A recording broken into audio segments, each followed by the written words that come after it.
Most of you know, all of you know, our next guest. He's worked his way up from general construction laborer to one of the highest offices in the Laborers International Union of North America. Along the way, he has championed education for workers and children, working health and safety on the job, and fair and equitable workmen's compensation, among a lot of other stuff. Please help me bring to the stage Laborers International Union of North America General Secretary Treasurer and New England Regional Manager, as well as a former Eagle Award recipient himself, Armand Sabitoni. Thanks, Jimmy. Appreciate it. Oh, well, thank you, thank you, thank you. Thank you. Thank you. Thank you. Thank you, brothers and sisters. Thank you. George, as you know, wherever the laborers go, we bring a posse, right? All right.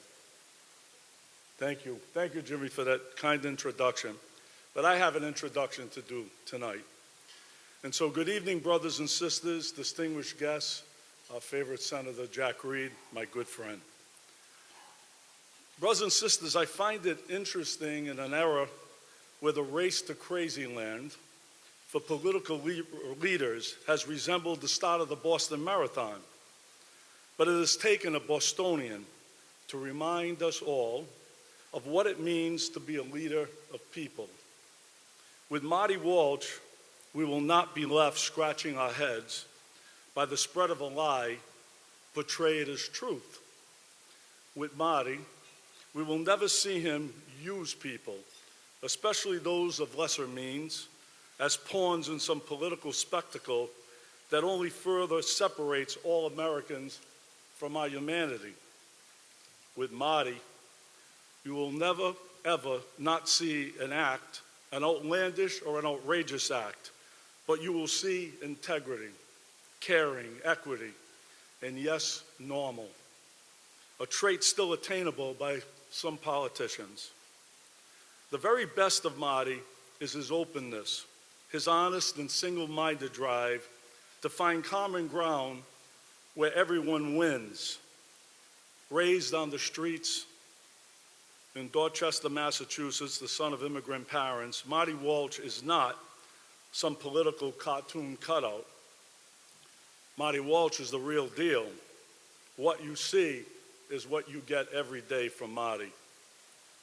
Marty is just like all of us. He battled lymphoma and won. He battled addiction and won. And when called to serve the American people, working people, business owners, he has battled and he has won. And as our Secretary of Labor, when a strike threatened to wreak havoc on an already weakened economy, Marty did not step back. He stepped forward, rolled up his sleeves, and brokered a deal that is hailed by the rail industry and our union brothers and sisters. Marty also fixed the prevailing wage system, ensuring that the prevailing wage is a living wage, our wage, the union wage.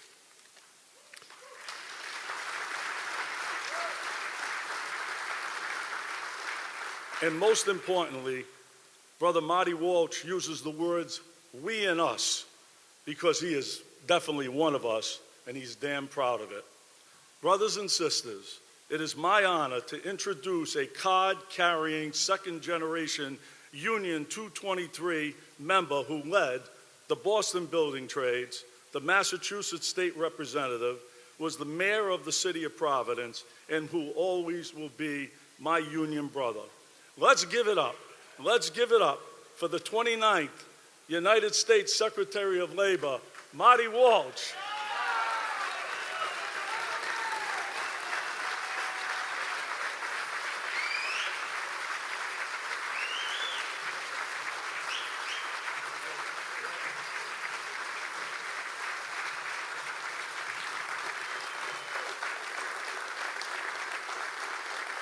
Thank you, Armand. That was North Providence, by the way. I was the mayor.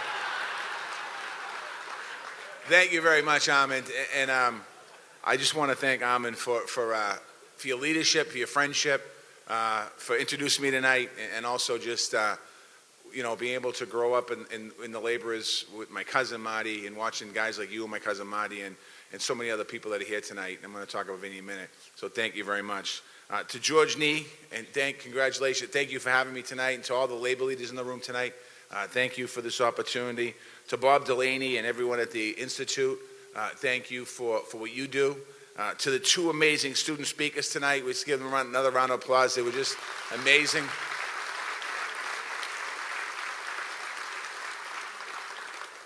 To Jimmy Riley, I've known Jimmy, I worked with Jimmy a long time when I was a state representative and his union. Thank you, Jimmy. And to all the students and apprentices that are here tonight, thank you, because you are the future. And as the two student speakers spoke, I thought about the labor movement. And when you think about the labor movement, whether it's the laborers or the UA or the teachers, a lot of our unions were founded by immigrants. Immigrants that came to this country with nothing. And they had a chance to get into a labor union. And that labor union allowed them the opportunity to live life with dignity and respect.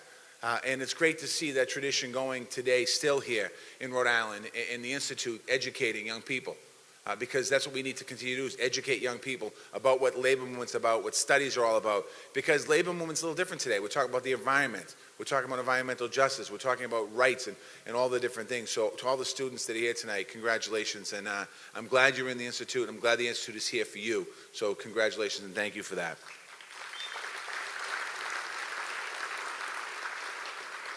To the award winners tonight, I want to congratulate you too. Paul Alvarez from UA Local 51, the business manager. Congratulations, Paul. Thank you for all that you do. To Dr. Colleen Callahan, an educator in every sense of the word, thank you, Colleen, and congratulations to you as well. And to my dear friend, Vinny Messino, I want to thank you, Vinny, for a lot of things, but congratulations on the recognition tonight. But also thank you for being a great friend to my family, to our family, and to every laborer in the United States of America and all the things that you've done and all the accomplishments you've had. And you should just enjoy tonight. Congratulations, my friend.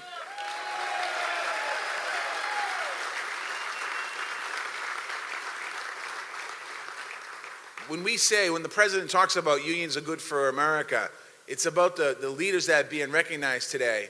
And if you look around at every table, it's about the leaders and people at every single table, the members that we have, because unions are good for America. And these honorees today advocated for the labor movement, and they make our community stronger, and they continue to. And we should all kind of strive for that. You know, President Biden, when he got elected president, when he's running for president of the United States of America, he talked about wanting to be the most pro-worker president in the history of the United States of America. And his goal, his dream of that, was making sure that we create opportunities and pathways into the middle class. That's what the president talked about. He talked about how the trickle-down economy didn't work, and it's about building the middle class from the bottom up and the middle out. And that's what organized labor does. And that's what the leaders being recognized tonight have done their entire career, and that's what a lot of you in this room and people all across this country, they continue to create a pathway into that middle class. The labor movement creates a pathway into the middle class because the labor movement respects the rights of workers, respects the right for workers to earn a good wage, respects the right for workers to have a good benefits, a good pension, a good retirement, an opportunity to retire with dignity and respect. And that's what the president is all about and what he's talking about. The president talks about creating good jobs. And I want to thank Senator Reid, because Senator Reid gave me a lot of credit there for legislation that was passed by the president.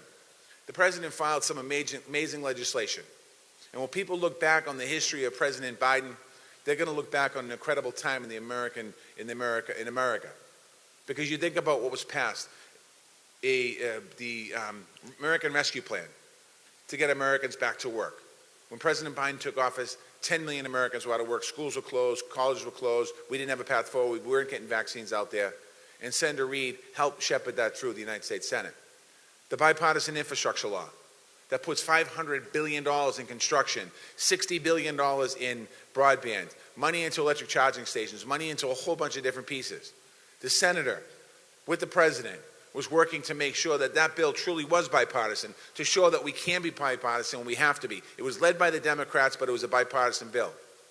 The CHIPS Act, to bring manufacturing back to the United States of America. When you think about manufacturing, we used to be the manufacturing capital of the world, but over time, the 60s and 70s and 80s, we lost that. We have an opportunity right now because of the CHIPS and Science Bill to be able to bring manufacturing back to the United States of America in a big way. And the very first project after that bill was signed into law was a $20 billion project labor agreement in Ohio by Intel to make computer chips in the United States of America again, built 100% by union workers. And there's other bills, the Inflation Reduction Act, protecting our veterans, protecting our seniors, all of the different things. Senator, thank you. And thank you for getting up here today and saying that it was me and President Biden, but it really was President Biden and you and the leadership in the House and the Senate. So I want to thank you for that. Every bill that I mentioned and that the Senator mentioned, the President made sure that in each and every single piece of those bills was protection for labor, which means that the jobs that are created in those bills are going to pay good wages, union jobs, union opportunities, to be able to make sure that the next generation of people in the building trades, the next generation of unions and teachers and SEIU and hotel workers have opportunities to be successful. Because that's what, quite honestly, the President fights for every single day. This is about the workers of today, about making sure those opportunities are there and making sure that we're taking care of and protecting the workers of tomorrow. Like the young people who are on the stage today, and the young people that go to this institute, and the young people that join the unions across this country, and young people that want to get into better opportunities for themselves. You know, I grew up in a house, I talk about this a lot, I grew up in a house that I didn't go to an institute of labor studies. Because at my kitchen table, my Uncle Pat would teach me about it, my father would teach me, and we learned by listening to our family talking about the importance of labor and then seeing other great giants in the industries talking about the importance of labor, talking about what it means when somebody's laid off, talking about creating pathways into good paying jobs. That's the institute I learned in. And when the President called me up, the President asked me to be the Secretary of Labor. What he said to me was, I was in the mayor of Boston, I was in my office in City Hall, and I got a phone call. I actually missed the first phone call. And I got a text from a friend of mine saying, answer the phone, the President's calling you. And I answered the call. The President's on the phone. Hey, Marty, it's Joe Biden. I said, Mr. President, how are you? I said, congratulations, because I hadn't seen him since the election. I saw him on Zoom. And he said, Marty, I want you to join my administration. I want you to be my labor secretary. I want you to be my labor secretary because you understand the labor movement. Because I want you to go out there with me and fight for working class people in the United States of America. And I said, Mr. President, thank you. And I hung the phone up, and then I had a meeting at my office, and later that night I had a chance to think about what this opportunity was. I think the second person I called was my cousin. The first person was Larry. And I thought about the opportunity I had. And Armand talked a little bit about my life and surviving childhood cancer when I was a kid and going into treatment for alcoholism and thinking about all the different things in my life. And I thought about all the opportunities that have been presented to me in my life and the things I've been able to do. I worked as a laborer. I worked for the Laborers Health and Welfare Fund. I had a chance to be a state representative. I ran the building trades in the city of Boston. I was mayor of the city of Boston. And none of that would be possible without my union. None of that would have been possible without the education that I got growing up in the labor movement. None of it. And because it was the foundation, just like the students that were on the stage tonight, the foundation that you get by working with and in the labor movement and talking to people that understand the importance of what the labor movement's all about. So it's important for us not to forget that. As labor secretary, I get a chance to crisscross the country. I get to see workers who have been through the pandemic. First of all, I should have thanked you. Thank you, teachers, for working through the pandemic and trying to teach the kids on Zoom and keep your kids learning. Thank you, Local 26, for serving our food tonight and cleaning our table tonight, and for supporting me when I ran for mayor of Boston in 2013. Workers today in our country are looking for better opportunities right now.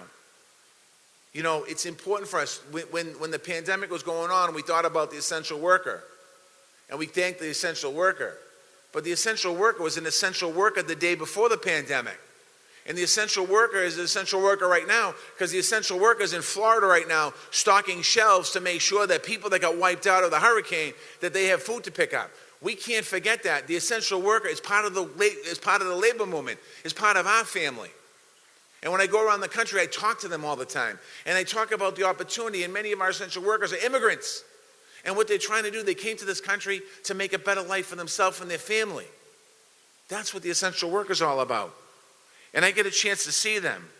At the Department of Labor, we're working on empowering all workers morning, noon, and night. We talk about that, working morning, noon, and night. What does that mean? That means when a worker wakes up in the morning to go to work, we want to make sure that we're empowering them to help them with childcare, to make sure they have a good job to go to. In the afternoon, making sure the workers have good working conditions and rights on the job.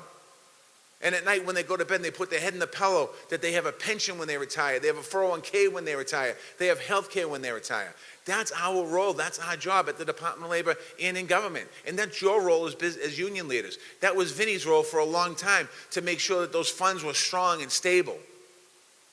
And the people being recognized tonight, that's what you do. Even though you don't think about it all the time, you're making sure that the members that you represent and you work with every day are able to retire and work with dignity every single day. We also want workers to know what their rights are.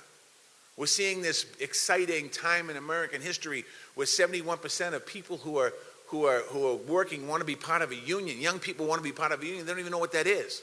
So what do we do at the Department of Labor? We put together something that's never, ever, ever happened before. We put together the first ever, and we launched it on Labor Day, the first ever online worker organizing resource center at the United States Department of Labor. It's online. It's a one-stop shop on how to form a union. You can go to your website at the United States Department of Labor and understand what it means and how to form a union. By the way, that didn't happen over the last 4 years. That happened over the last 2 years. It's important. I want you to think about this for a minute. You know, we're going through, if you watch TV, we're going through a lot of turbulent time. People talk about it. You know, we're worried about what happened on January 6th. We're worried about the future of democracy. We're worried about a lot of different things. But right now, at this moment in time, we also have tremendous opportunity in America. It's a time for the labor movement to grow. It's a time for people to get into the middle class, to build that middle class from the bottom up and the middle out. It's a time for businesses to grow because we can't do it alone. You can't do it with just one side. We need both sides. We need businesses to grow and succeed. It's a time to invest in the future of our workforce, like the students and apprentices you have here tonight and that go through this very program. I'm grateful for this institute. I'm grateful for the work that goes on there and everyone here for leading this work. I want to thank you all because this institute and the folks in this room, you're making Rhode Island stronger. You're making America stronger.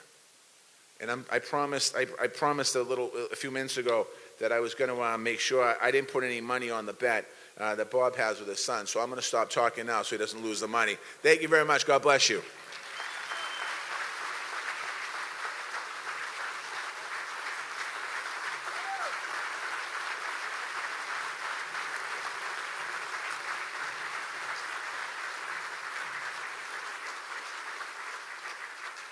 Thank you for joining us for this edition of Labor Vision. We appreciate your input and encourage your comments.